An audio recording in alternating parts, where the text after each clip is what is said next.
What a game it was today. Well, let's do a quick recap because game 9 is over and it all began with Gukesh repeating one move that he's tried before, d4, but this time he went for a different approach.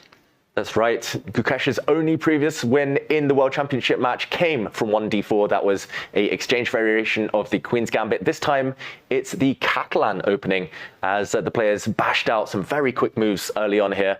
And very conventional stuff. This has been seen thousands of times before, until this moment where Gukesh played a rare move. The bishop looks like it's on a strange square, but a key idea behind it, Jovanka. Yes. So the key idea is simply to develop the knight out to d2, and the bishop is getting ready to potentially support a white knight jump into e5. Now, Ding had many approaches here, but he decides just to opt for quick development, developing the light squared bishop to b7. Yeah, and the next few moves very well played by both players. There was one moment of intrigue. The white knight jumped out.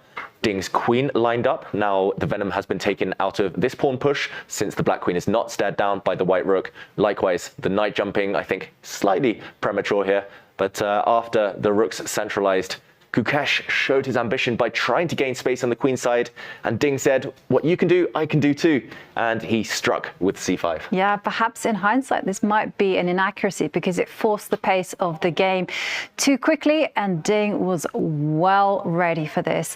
So there's so much tension there on the queen side. But after some trades with bc5, bc5, here we were wondering about whether black would be capturing the center or white would be also capturing the center, but Gukesh decided to slide the queen over to b2, setting up a potentially dangerous battery on the dark squares.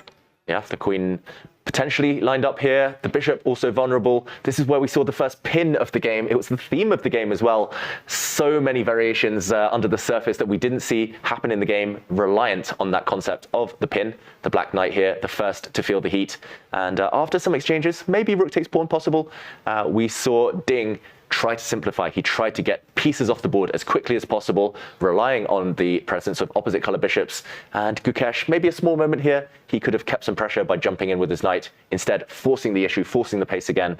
And the key move here, Jovanka, just when it looked like Ding was about to lose a pawn due to another pin, he found a star move. Yeah, it was such a pretty move. Also in terms of geometry, he slid the queen over to a7, getting out of the eye line of the white rook. But the whole point is that the rook can actually come back to a5 and just defend or attack this pawn on c5, depending on what white plays. And we saw a slide back by Gukesh after a long thought here, and Ding continued his accuracy. Another pin, this knight this time, feeling the heat. The black rook now slid back to pile maximum pressure on, and simplifications began after Gukesh brought his queen forward. Ding spotted the way to a draw. Yes, I mean, the whole point is that this whole construction of the knight and the pawn is just not a stable one. So this allowed Ding just to say, play bishop takes pawn, and now after queen takes bishop, this was where one final moment of accuracy was required, and he captured that knight with the queen, ensuring that there are no back rank mates issues. That's right. White could have tried a check here. This queen is actually poisoned. Do not take it. This would have ended in a nasty checkmate against the black king. Instead, though, the black knight is the hero of the day, saves the day by leaping back, and X-ray vision from the rook defends everything. So this moment was key, of course. Ding had spotted this, and Gukesh decided, okay, pawns on the same side of the board, nothing to play for. He swapped the queens off. He tried to get the rooks off the board as well, but Ding started tickling here, started pressing, started trying to at least show his authority. Yeah, and we really love this next move by Ding. g5, seizing space, and again, just asking questions. How are you going to defend the e2 pawn? And Gukesh just reacted very automatically with the king stepping up to g2. And now after the rook goes to b2, well, here was the moment where the white king had to just slide back and say mistake. A small loss of time by Gukesh, but of course by now the drawing margin is high, and we saw the players maneuver around a little bit. Not too much happening until a moment where Gukesh lashed out with pawn to f4, and a little bit of a tough question. Suddenly this bishop is pinned. There are weaknesses in the white camp, but he answered in passive fashion, but effective fashion. Gukesh as he closed out this drawing fortress. Yes, it was good enough defense from Gukesh. Even though his pawns were weak, his white rook was sufficiently active to hold the balance. And indeed, Ding, he wasn't that patient. He decided just to force the draw, because now after this check, we saw that there was some trade of pawns. Yeah, and ultimately Ding did win a pawn, so a small moral victory. He took a pawn with check and took this pawn too. But black left with only one h-pawn. It's never going to promote the white king as well, easily within touching distance to block it. And yeah, we played on. It ended up king versus king, the hardest fought draw so far, at least in terms of material left on the board. And ultimately, the handshake came here.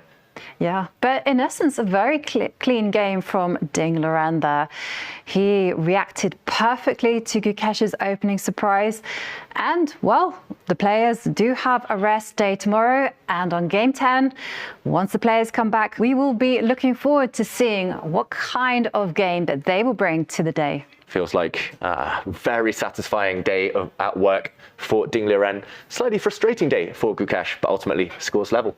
Yeah, the score is even. So going into the rest day, who do you think will be happy? I think Ding. He's got more whites now in the remaining 5 games. He's got 3 whites remaining. The side with white, I know that's where the decisive games came for Gukesh, but it feels like the sides with white applying the pressure, getting the first surprise in on the whole, maybe apart from yesterday. So yeah, I've got to say Ding, he's breathing a sigh of relief. Also closer to the tie breaks where he might fancy his chances. And in terms of nerves, who's shown that they've got stronger nerves? I don't know, Jovanka. It's 50-50. What do you think? It totally is 50-50 here. And, well, we'll see. Ding has experience in this kind of situation. He's been there before. And I agree with you. He will be feeling relieved after these last portion of games.